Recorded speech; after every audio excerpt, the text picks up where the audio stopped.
Disaster has struck. Disaster has struck. Oh no, I swore, black and blue. I've said it all the way through. Gosh, I might have said it even in the very first video I did for YouTube, because this channel's been around since late last year. And here we are in the summer of the next year. And in that time, a bunch of 500 and 700s have dropped, and I've sworn off them. I've never been a huge fan of this kind of like oversized vibe that has been going on in the sneaker market. And the disaster that has struck is that Adidas are coming up with the Yeezy 700 V2 Inertia, and I kind of like them. I'm really loath to say it. I won't buy them. I'm not saying I'm going to buy them. Like, just let me straight off the bat. I mean, I'm not going to buy these. No.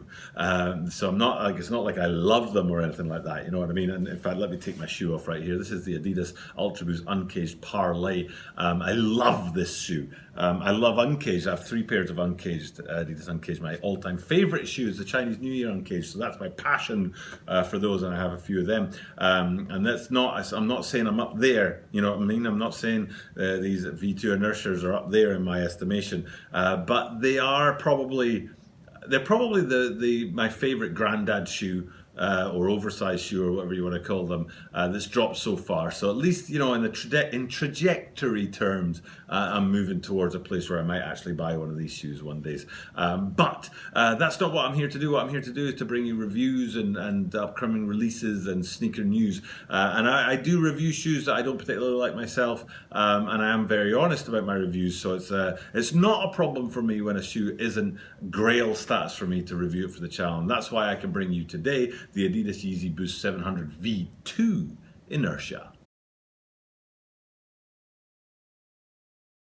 This is the Tokyo Bara 23 Sneaker Channel. Tokyo Bara 23 Sneaker Channel です。毎日アップするので毎日見てください. And every single day I'm bringing you content from Tokyo, Japan about upcoming sneaker releases, sneaker news, and sneaker reviews. And today I'm quite happy. Yeah, I'm happy. I'm happy to bring you this. It really is one of those, when I'm researching which shoes to bring you and which shoes to make videos about, sometimes a shoe pops off of the page at me. It's quite rare, to be honest, that a shoe will pop off and I'll be like, ooh, that's interesting. But these Inertia V2s were exactly that I wasn't expecting to like them. I hadn't seen them coming, didn't know that they were going to drop. I was like, haven't these dropped already? Oh no, there's the V1s that dropped already. And it piqued my interest, which is rare when I'm looking at shoes, because frankly, I've looked at a lot of shoes.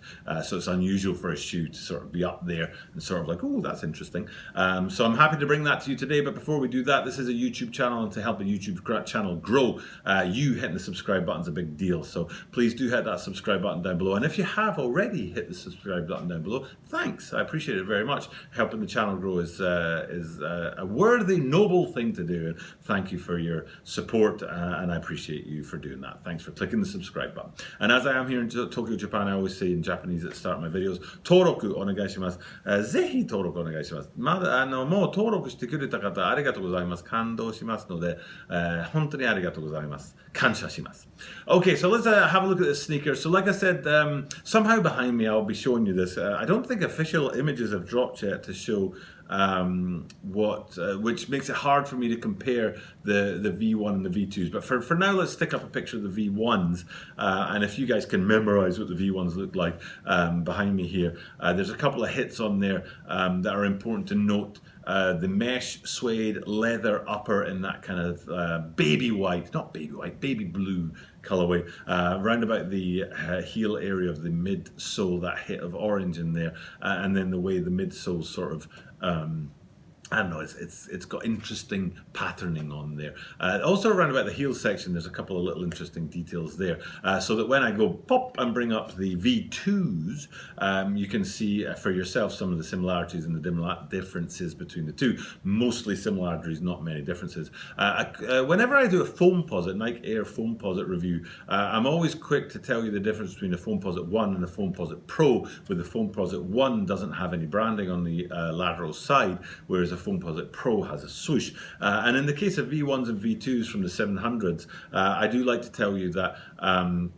The V1s kind of have horizontal branding with that 3-stripe branding in the midfoot, and the V2s have that, oh no, not horizontal, vertical. V1s have that up and down vertical branding and the 3-stripe branding, and the V2s have the horizontal. So it's a quick way to tell the difference. And to be frank, it's one of the few differences between the two if you look at these inertias. And like I said earlier when I was talking about the heel section of the V1s, if you look at the heel section, that's another place that you can see a distinct difference between the two sneakers. But other than that, there's not really all that much difference between the two. They are both made of mesh, suede and leather in that baby blue colorway. I have talked in the past about how if you have suede on a leather or mesh shoe, the suede tends to fade quicker than the leather and the mesh does. So if you're not careful, you end up with this whitened kind of suede effect. But in the case of these sort of baby blue colors, lightening the suede won't affect the sort of look of the colorway, so it's going to look pretty good. I don't think that aging effect will look quite the same as it would, say, on a Vanta or a Geode, for example. Both of those, the suede will fade quite dramatically compared to the rest of the upper. And then the midsole look very similar between the two shoes, and that outsole as well, very, very similar. So really it's going to be difficult unless you've got a trained eye to see the difference between the two. So if you're out in the street and you see a pair of inertias, whether it's the V1s or the V2s, you'll have to have a good look. But that horizontal branding on the V2s versus the vertical branding on the V1s is a good place to get a quick look so that you know the difference between the two when you're out and about and you see these inertias. Like I say, I do quite like the V2s, the Inertia V2s. I'm not going to buy them, as I repeat for the 15th time, but they are a good looking shoe, and if you're into them, as with all Yeezys, really, you need to get your hands on them the moment they drop, because they'll be sold out within an hour, I'm sure. Okay, that's enough from me today. Thanks for watching my content and checking in with my daily sneaker news and sneaker reviews. It is great dropping daily content. I enjoy doing it, and I hope you appreciate it out there. And as I do that every single day, I can say at the end of every single one of my videos that you are guaranteed to see me tomorrow.